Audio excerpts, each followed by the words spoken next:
His hands are bleeding. He looks down, blood welling up thick and dark. He didn't cut himself. No one struck him. Just wounds, open, raw, as if invisible nails had driven straight through. His feet? The same. His side, a gash, wet and red. The man's name is Francis. Minutes ago, he was praying on a mountain in Tuscany, and then he saw it. A figure descending, 6 wings of flame. A man, crucified, suspended in fire. When the vision faded, the wounds appeared. For 2 years, they will never heal. And when he dies, the world will ask, how? This is the story of the man marked by the Seraphim. Welcome to Catholic Hearts. Subscribe now to discover the extraordinary and inspiring stories that shape our Catholic faith. Assisi, Central Italy, 1224. Francis was not a young man anymore. At 42, he'd lived a lifetime. Several lifetimes, perhaps. He'd been the spoiled son of a wealthy cloth merchant, a young soldier captured in war, a prisoner ransomed and returned home broken. He'd been the man who stripped himself naked in the public square, renouncing his father's fortune before the entire town. He'd been the beggar who rebuilt churches with his own hands, stone by stone. And for the past 15 years, he'd been the founder of a movement, the Friars Minor, the Little Brothers, a ragtag order of men who owned nothing, traveled on foot, preached in the streets, and served the poorest of the poor. They called themselves minor because Francis insisted they were servants, not masters. Fools for Christ, some said. Others called them saints. By 1224, Francis was already considered holy while he still walked the earth.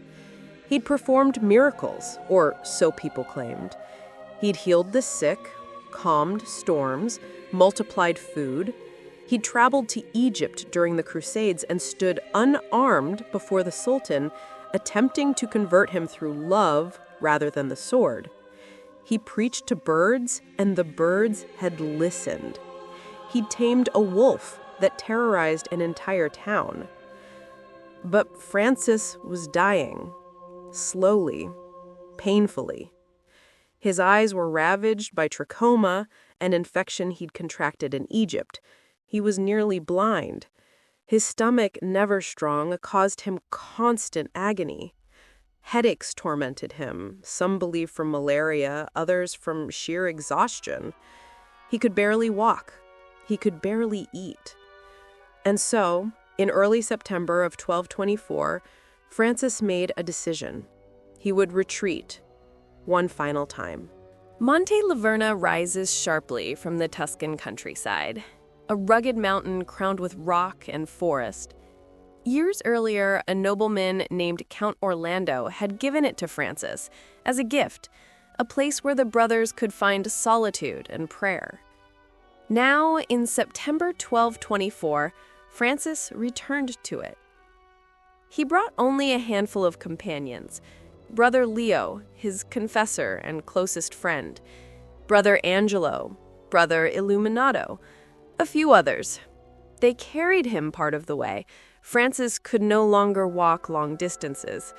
The wounds in his feet, not yet visible but already forming, made every step agony. They reached the Hermitage, a cluster of small cells built into the mountainside. Francis asked for a hut to be constructed some distance away, across a ravine where he could be completely alone. The brothers built it quickly. Crude walls, a roof of branches, barely enough to shelter him from the elements. Francis crossed over on a makeshift bridge of logs.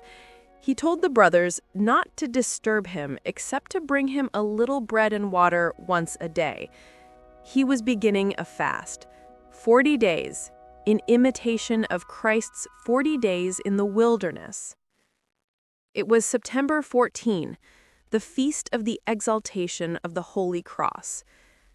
The feast commemorated the finding of the true cross by St. Helena centuries earlier, but more than that, it celebrated the cross itself, the instrument of torture transformed into the instrument of salvation. The day when Christians throughout the world meditated on Christ's passion. Francis had always been drawn to the crucifixion, not in a morbid sense, but with an intensity that bordered on obsession. He meditated on the nails, the thorns, the spear, the weight of the wood. He asked himself again and again, what did Christ feel? What does it mean to love like that, to give everything, even your body, even your blood? That morning, Francis knelt on the bare rock and began to pray. He didn't know he was about to receive an answer. The journey to Monte Laverna had not been easy. Francis could barely walk. Each step sent jolts of pain through his body. His feet, already weakened by years of traveling barefoot across Italy, throbbed with every movement. The brothers didn't understand why. They didn't know that the wounds were already forming, invisible beneath the skin, preparing to break through. They fashioned a litter, a simple platform of wood and rope, and took turns carrying him. Brother Leo walked beside the litter, watching Francis's face. Sometimes Francis would close his eyes and seem to sleep. Other times he would stare up at the sky, his lips moving in silent prayer. The road wound through forests and over rocky hills. It was early autumn, and the leaves were just beginning to turn. The air smelled of earth and pine. In other circumstances, it might have been beautiful, but Francis was in too much pain to notice. At one point, they stopped to rest near a stream. The brothers helped Francis down from the litter and propped him against a tree. Someone brought him water. He drank a little, then waved it away. "Father," Leo said quietly, kneeling beside him, "we can turn back. You don't have to do this." Francis opened his eyes and looked at him. "I do, Leo. I feel it. God is calling me to this mountain. Something is waiting for me there." Leo wanted to ask what, but he didn't. He'd learned over the years not to question Francis's intuitions. The man heard things the rest of them couldn't. They reached the base of Laverna by late afternoon. The mountain loomed above them, steep and forbidding. Count Orlando had built a rough path years earlier, but it was overgrown now, choked with brambles and loose stone. The brothers practically carried Francis up the final ascent. His breathing was labored, his face was pale. When they finally reached the hermitage, a cluster of small stone cells perched on the mountainside, Francis collapsed onto a wooden bench and sat there for a long time, saying nothing. The brothers waited. They'd seen this before. Francis retreating into himself, listening to something they couldn't hear. Finally, he spoke. "Build me a hut across the ravine. I need to be alone." The brothers exchanged glances. Alone? In his condition? But they obeyed. They always did. The sun hadn't yet risen. The air was cold and still. Francis knelt in the small clearing outside his hut, his hands folded, his eyes closed. He prayed as he always did, with his entire being, not reciting formulas, but pouring himself out. He meditated on the Passion. He imagined the nails driven through Christ's hands, the spear thrust into his side, the crown of thorns pressed into his skull. He wept. He asked God to let him feel, in some small way, the love that kept Christ on the cross, to let him share, even for a moment, in that suffering. And then the vision came. Later, those who knew Francis would struggle to describe it. Thomas of Solano, his first biographer, wrote of a seraph with 6 wings of flame. Bonaventure, writing decades later, called it a man crucified, whose hands and feet were extended in the form of a cross. Brother Leo, who witnessed the aftermath, spoke of Francis's face transfigured, glowing with an unearthly light. What Francis saw was this: a being of fire descending from above, 6 wings, 2 covering the face, 2 covering the feet, 2 outstretched in flight. And at the center of the flames, a figure, a man, crucified. The vision did not speak. It simply was. And Francis, kneeling, could not look away. He felt 2 things simultaneously, and both were overwhelming. The first was joy, an ecstasy so profound he thought his heart might burst. The second was sorrow, a grief so deep it seemed to crush him. Love and agony mingled into one unbearable flame. How long the vision lasted, no one knows. Minutes? Hours? Time collapsed. And then, as the seraphim began to fade, Francis felt something else. Pain. A searing, tearing pain in his hands, in his feet, in his side. He looked down. His palms were bleeding, not scratched, not cut, but pierced as if by nails. Blood welled up, thick and dark, and ran down his wrists. He pulled back his robe. His feet, the same, wounds, open and raw, in the tops and soles of both feet. And on his right side, near his ribs, a gash, not deep, but bleeding freely, as if a spear had grazed him. Francis staggered to his feet. His legs buckled. He cried out, not in pain, but in something beyond pain. Awe, terror, gratitude. Brother Leo came running. Brother Leo had been praying in his own cell when he heard the cry. It wasn't loud, but it cut through the pre-dawn silence like a blade, a sound of shock, of something beyond pain. Leo's eyes snapped open. Francis. He ran. Across the makeshift bridge of logs, stumbling in the darkness, his heart pounding. He didn't know what he expected to find. An animal attack, perhaps. A fall? Francis lying injured, calling for help? What he found was stranger. Francis was kneeling on the bare rock, his body rigid, his face turned upward toward the sky. The first light of dawn was just breaking over the horizon, painting the clouds in shades of pink and gold. But Francis wasn't looking at the sunrise. He was looking at something else. Something Leo couldn't see. Francis's face was transfigured. There's no other word for it. His eyes were wide, unblinking, streaming with tears. His mouth was open, as if he wanted to speak but couldn't. And his expression, Leo would remember it for the rest of his life, was one of simultaneous ecstasy and agony. "Father?" Leo whispered, approaching slowly. Francis didn't respond. He didn't seem to hear. He was somewhere else entirely. And then, as Leo watched, Francis's body convulsed. He gasped, a sharp, tearing sound, and clutched at his hands. Blood began to seep between his fingers. Leo froze. For a moment, he couldn't move, couldn't think. He simply stood there, watching as the man he'd followed for years, the man he loved like a father, bled from wounds that shouldn't exist. When Francis finally collapsed, Leo ran to him. Leo found Francis collapsed on the rock, trembling, his hands clutched to his chest. "Father," Leo whispered, kneeling beside him. "What happened?" Francis couldn't speak. He only shook his head, tears streaming down his face.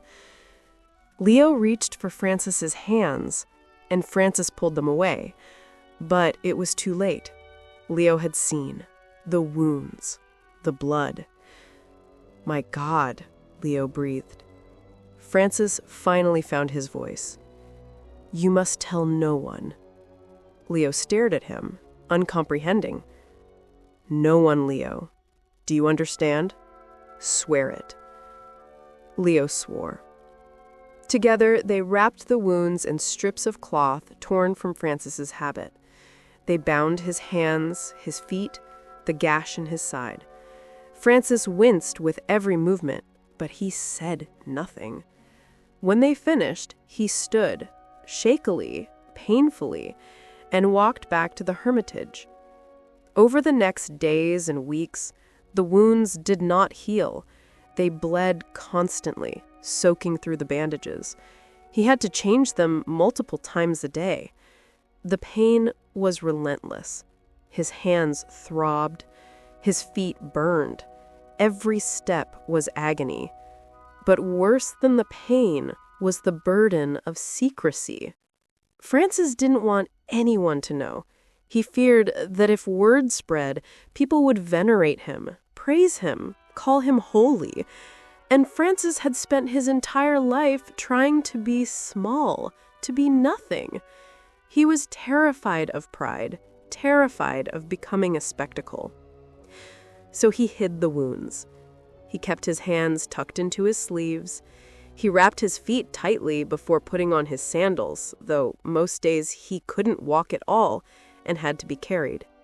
He wore his habit loose around his torso to conceal the wound in his side.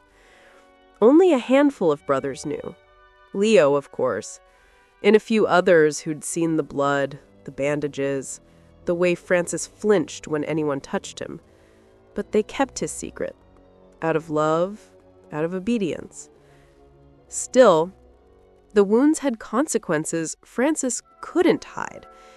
He could no longer travel on foot as he always had. The brothers had to bring him a mule, a luxury Francis had always forbidden, but now a necessity. He could no longer work with his hands. He could no longer embrace the lepers he'd spent years serving. His body was breaking down, and the stigmata, as the church would later call them, were only part of it. For nearly 2 years, Francis lived with the wounds. 2 years of waking each morning to find his bandages soaked with blood. 2 years of wrapping his hands so tightly that his fingers went numb, just so he could celebrate Mass without the brothers noticing. 2 years of limping, of being carried, of turning his face away when someone asked why he moved so slowly. But Francis didn't stop. He couldn't. Despite the pain, despite the exhaustion, he continued to preach. In the fall of 1224, after descending from Laverna, he traveled to several towns in Tuscany. The brothers had to rig a platform on the back of a mule so he could ride without putting weight on his feet. At each stop, Francis would be helped down, would steady himself against a wall or a brother's shoulder, and would begin to speak. His voice at least hadn't failed him, and when Francis spoke about poverty, about love, about following Christ, people listened. They always had. In one town, a man approached him after his sermon. "Father Francis, may I touch your hand for a blessing?" Francis hesitated. Then he extended his hand, keeping it closed, the bandage hidden beneath his sleeve. The man grasped it gently. Francis's face went pale, but he said nothing. When the man released him, there was blood on his palm. The man looked down, confused, then up at Francis, and Francis simply smiled and walked away. There were other moments like that, close calls, times when the secret nearly slipped. Once, during a meal with several brothers, Francis reached for a piece of bread, and his sleeve fell back. Brother Rufino, sitting across from him, saw the bandage and the dark stain spreading through it. Their eyes met. Francis said nothing. Rufino asked no questions. But the brothers began to notice other things. The way Francis flinched when he stood, the way he sometimes pressed his hand to his side, as if steadying himself against a hidden pain, the way he would excuse himself during prayers and return looking even paler than before. Leah wanted Francis to rest, to stop traveling, to let the wounds heal, but Francis refused. He said, "The work isn't finished." And then more quietly, "And I don't think these will heal." The secret became harder to keep as the months passed. In the spring of 1225, Francis traveled to Bologna. The brothers had been invited to preach there, and despite his condition, Francis insisted on going. He rode on the mule, hunched over, his hands tucked into his sleeves. They arrived on a Sunday. The church was packed. Hundreds of people had come to hear the famous Francis of Assisi. He was helped down from the mule and guided to the pulpit. For a moment, he stood there, swaying slightly, his face gray with exhaustion. And then he began to speak. His voice, at least, was still strong. He spoke of poverty, of love, of the joy of serving God with nothing. The crowd was transfixed, but halfway through the sermon, Francis paused. He gripped the edge of the pulpit, his knuckles white. Brother Angelo, standing nearby, saw it. The bandage on Francis's left hand had come loose. It was starting to slip down, revealing the dark stain beneath. Angelo moved quickly. He stepped forward, pretending to adjust Francis's robe, and in the process pushed the bandage back up under the sleeve. Francis glanced at him. Their eyes met. A silent thank you. The sermon continued. No one in the crowd noticed. But there were other moments, less lucky moments. Once, during a meal at a wealthy patron's house, Francis reached for a cup of wine. His sleeve caught on the edge of the table and rode up. The woman sitting across from him, a noble woman named Lady Ortolana, saw the bandage and the blood. She gasped, "Father Francis, your hand—" "It's nothing," Francis said quickly, pulling the sleeve down. "An old injury. It troubles me sometimes." Lady Ortolana didn't look convinced, but she said nothing more. After the meal, she pulled Brother Leo aside and asked about it. Leo lied. He said Francis had cut himself working on a church months ago and the wound wouldn't heal properly. She seemed to accept this, but Leo saw the doubt in her eyes. And then there was the incident in Siena. Francis had been staying at a small convent there, recovering from one of his episodes of illness. The sisters had prepared a room for him. Simple, clean, a bed with fresh linens. But Francis, as always, refused the bed. He slept on the floor. One morning, Sister Chiara, one of the younger nuns, came to wake him. She knocked softly, then entered when there was no response. Francis was lying on his side, his back to the door, and on the floor beside him was a pool of blood. Sister Chiara screamed. The other sisters came running. They found Francis awake, sitting up, frantically trying to hide the soaked bandages. He looked terrified, not of the blood, but of being seen. "Please," he said, his voice shaking, "please don't." Sister Chiara knelt beside him. She was young, but she was wise. She looked at his face, at the fear in his eyes, and she understood. This was a secret, a burden, and he was begging her not to take it from him. "We will say nothing, Father," she said quietly, "but let us help you. At least let us change the bandages." Francis hesitated. Then, slowly, he nodded. Sister Chiara and one other nun helped him. They removed the old bandages, washed the wounds as best they could, and wrapped them in fresh cloth. They worked in silence. When they finished, Sister Chiara met Francis's eyes. She said, "We will keep your secret." And they did.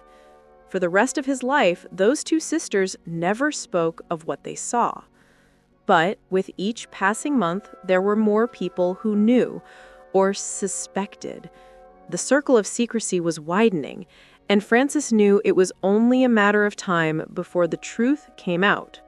The wounds were not Francis's only torment. By 1225, his body was a catalog of suffering.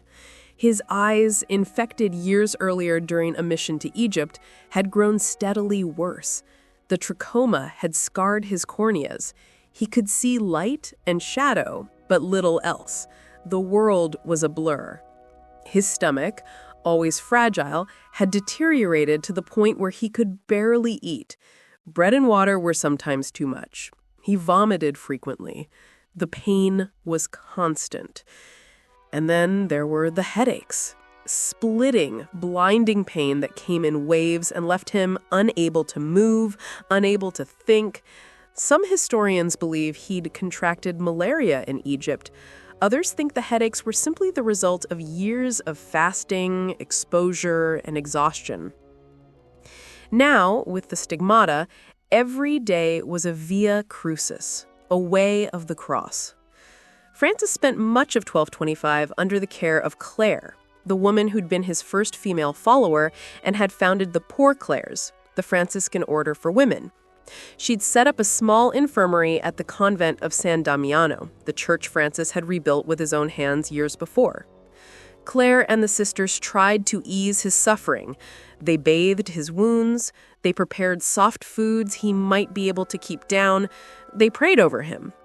It was there, nearly blind and in constant pain, that Francis composed one of the most beautiful pieces of Christian poetry ever written, the Canticle of the Creatures. Most high, all-powerful, good Lord, it begins. Yours are the praises, the glory, the honor, and all blessing. He sang of the sun, brother sun, who brings the day and light. He sang of the moon and stars. He sang of wind and water, fire and earth. He sang of death, sister death, from whom no one living can escape. Even in agony, Francis praised. Even dying, he saw the world as good, as gift. But his condition was worsening. By mid-1226, it was clear he didn't have long. In the late summer of 1226, Francis knew his time was short. He could feel his body failing, not dramatically, but steadily, like a candle burning down to its last inch of wax. He asked the brothers to bring him parchment and ink. He had something to say, one final message. It became known as his testament, not a legal document, but a spiritual one, a letter to his brothers, present and future, about what mattered most. The Lord gave me, Brother Francis, thus to begin doing penance, he dictated, his voice weak but clear. He spoke of his early life, of his conversion, of the moment he embraced a leper and felt his heart change. He spoke of the brothers who joined him, of the churches they'd rebuilt, of the rule they'd written together. But mostly he spoke about poverty, about owning nothing, about being servants, not masters, about trusting God for everything, food, shelter, even their next breath. He was worried. Already the order was growing. Already there were brothers who wanted buildings, books, security. Francis understood. He didn't judge them, but he feared they would lose what made them minor. Their smallness, their dependence, their radical trust. And if the brothers take care not to receive churches or poor dwellings or anything else built for them unless they are consistent with the holy poverty we have promised in the rule, he dictated. When he finished, he was exhausted. But there was one more thing. He asked for a scribe to write letters, one to Clare and the sisters at San Damiano, one to Jacopa de Sette Soli, a noblewoman in Rome who'd become a dear friend. He wanted to say goodbye. To Clare, he wrote of gratitude, of how her faith had strengthened his, of how the Poor Clares were not just followers of his vision, but co-creators of it. He blessed her and asked her to pray for him. To Jacopa, he was more direct. "Come quickly," he wrote. "Bring the things needed for burial, and if you can, bring some of that almond pastry you made for me in Rome." It was a small request, almost childlike, but Francis knew he was dying, and he wanted one last taste of something sweet, something from a friend. Within days, Jacopa arrived. She'd ridden hard from Rome, bringing the shroud, the candles, and yes, the pastry. Francis smiled when he saw her. He ate a small piece. It was one of his last meals. Francis had more to say. The testament was not finished. He continued, his voice hoarse but insistent, not to place glosses on the rule or on these words, saying, "This is what they mean. As the Lord gave me to speak and to write the rule and these words simply and purely, so shall you understand them simply and purely, and with holy activity observe them until the end." He paused, breathing heavily. The scribe waited, quell poised. "And whoever observes these things, may he be filled in heaven with the blessing of the Most High Father, and on earth with the blessing of his beloved Son, together with the Holy Spirit, the Paraclete, and all the powers of heaven and all the saints." Another pause, longer this time. Brother Elias, standing nearby, thought perhaps Francis was finished, but then he spoke again, softer now. "I beg all my brothers, the ministers and the others, not to add to or subtract from what is written in this testament, and let them always have this writing with them, together with the rule. And at all the chapters they hold, when they read the rule, let them also read these words." Francis closed his eyes. His chest rose and fell in shallow breaths. There was something else, something he'd been thinking about for days but hadn't been able to put into words. It was about the wounds, the stigmata. He'd never told anyone what they meant to him. He'd hidden them, yes, but not because he was ashamed. He hid them because he didn't want them to become a spectacle. He didn't want people to look at him and see a miracle. He wanted them to look at him and see nothing, a servant, a fool for Christ. But now, dying, he wondered if he should say something. Should he tell the brothers about the Seraphim? About the vision that had marked him forever? He opened his eyes and looked at Leo, who sat nearby. Leo met his gaze, and in that moment, Francis knew. Leo understood. He'd been there, after all. He'd seen the aftermath, and if the world needed to know, Leo would tell them, after Francis was gone. There was relief in that. Francis could die without explaining. The wounds would speak for themselves. "Is there anything else, Father?" the scribe asked gently. Francis shook his head. "No, that's all." But it wasn't quite. There was one more thing, not for the testament, but for himself. "Leo," he said quietly. Leo leaned closer. "Yes, Father?" "When I die," Francis whispered, "when they find the wounds, and they will find them, tell them I didn't want them. Tell them I tried to hide them. Tell them I was afraid of pride." Leo's eyes filled with tears. "I will, Father." "Good." Francis closed his eyes again.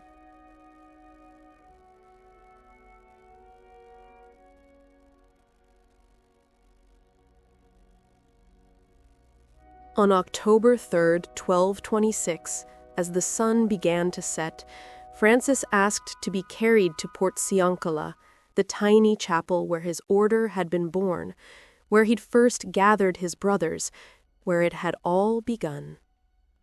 It was a homecoming, a return to the source. The brothers laid him on the ground inside the chapel. Francis had asked for this. He wanted to die as Christ had, on the bare earth, stripped of everything, even a bed. The room filled with brothers.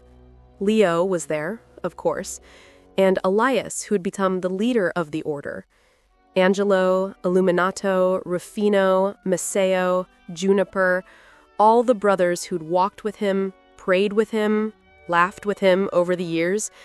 Jacopa knelt nearby, her face wet with tears. Francis's breathing was shallow. His face was pale but peaceful. He was ready.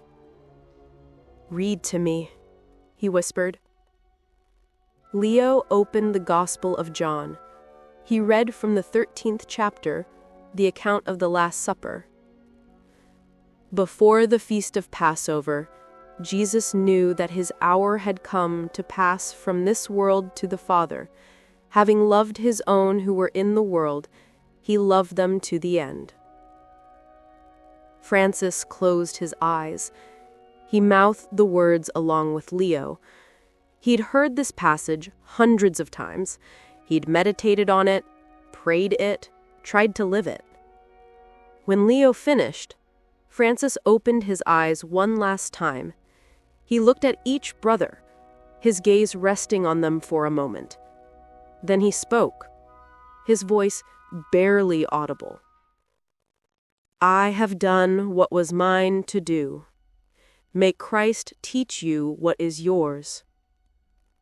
He took a breath, then another, and then silence. Francis was gone. The brothers sat motionless for a long moment. Then slowly, Leo reached forward and closed Francis's eyes. Someone began to sing. The others joined in, a psalm, a hymn, something to fill the terrible quiet. And then, from outside, a sound. The brothers looked up. Birds, dozens of them, perched on the roof of the chapel. Larks, according to the sources. They were singing. Francis had asked to be buried naked, wrapped only in a simple cloth. But before that could happen, the brothers needed to prepare his body. Brother Elias, who'd become the head of the order, began removing the bandages Francis had worn for 2 years. He unwrapped the hands first. And then he stopped. The wounds were still there. Not scars, wounds, open, bleeding, as fresh as the day they appeared. But it was more than that. Protruding from the wounds in Francis's palms and feet were formations of flesh, dark, hard, like the heads of nails. On the undersides of his hands and feet, the flesh had bent over, as if the nails had been driven through and clinched on the other side. The wound in his side was a gash, wide enough that, according to one witness, you could see inside.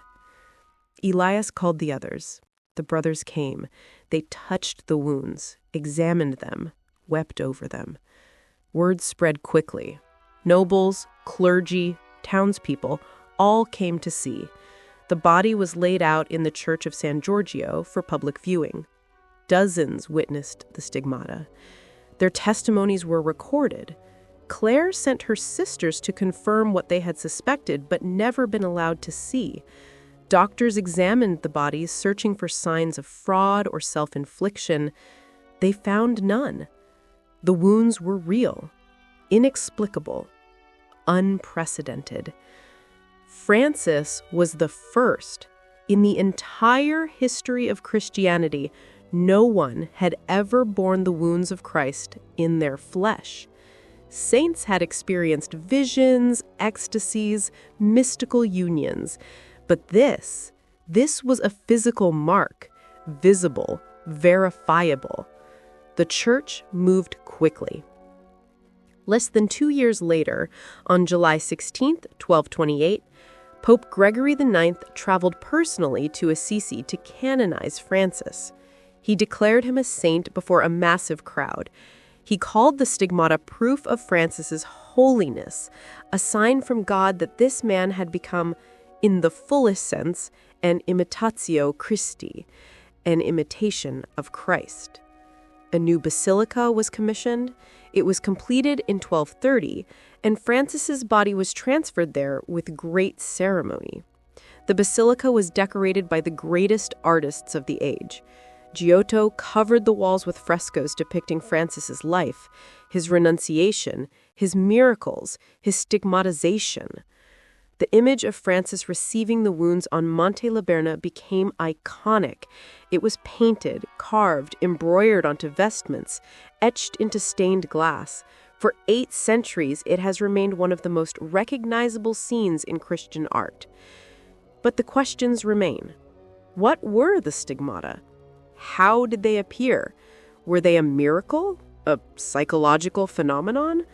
A divine mystery beyond explanation? The Church investigated thoroughly and declared them authentic. Skeptics have offered theories: self-inflicted wounds, psychosomatic manifestations, religious hysteria. But none of the theories account for the testimonies, the physical examinations, the durability of the wounds over 2 years. Francis himself never explained them. He tried to hide them. He never claimed they made him special. If anything, they embarrassed him. He saw them as a burden, not a badge of honor. Perhaps that's the point. 800 years have passed since Francis knelt on Monte Laverna and saw the Seraphim. Theologians have debated the stigmata ever since. What do they mean? Why Francis? Why those wounds and not others?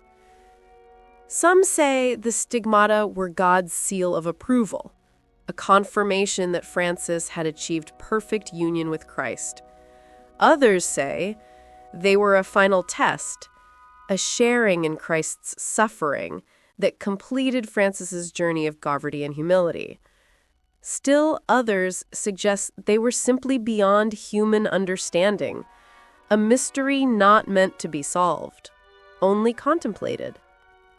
Francis never sought the wounds. He didn't ask for them. He spent 2 years hiding them, trying to live as if they weren't there. And yet they marked him permanently, irrevocably. In a way, the stigmata were the culmination of everything Francis had tried to do with his life. He'd wanted to follow Christ completely, not just in spirit, but in flesh. He'd given up wealth, status, comfort, family. He'd embraced lepers, served the poor, preached barefoot in the streets. He tried to see the world as Christ saw it, full of God's glory, even in suffering. And in the end, his body became what his soul had already been, a reflection of the crucified. There's a line Francis wrote in one of his prayers: "It is in dying that we are born to eternal life." He meant it spiritually. God took him literally. Today, Francis is remembered for many things: his love of animals, his radical poverty, his joy. But the stigmata remain the most profound, the most mysterious, the most unsettling part of his story, because they force a question that can't be easily dismissed. What does it mean to become what you love? Francis loved Christ. He meditated on the cross so deeply, so completely, that the cross became part of him.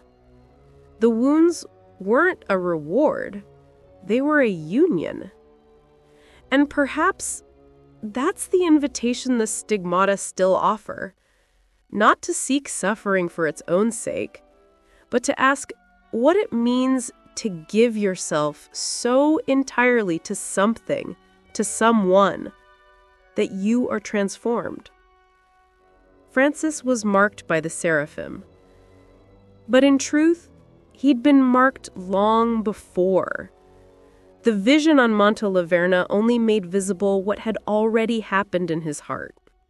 Thank you for watching. May the example of St. Francis inspire your own journey of faith. Subscribe to Catholic Hearts for more extraordinary stories that shape our faith.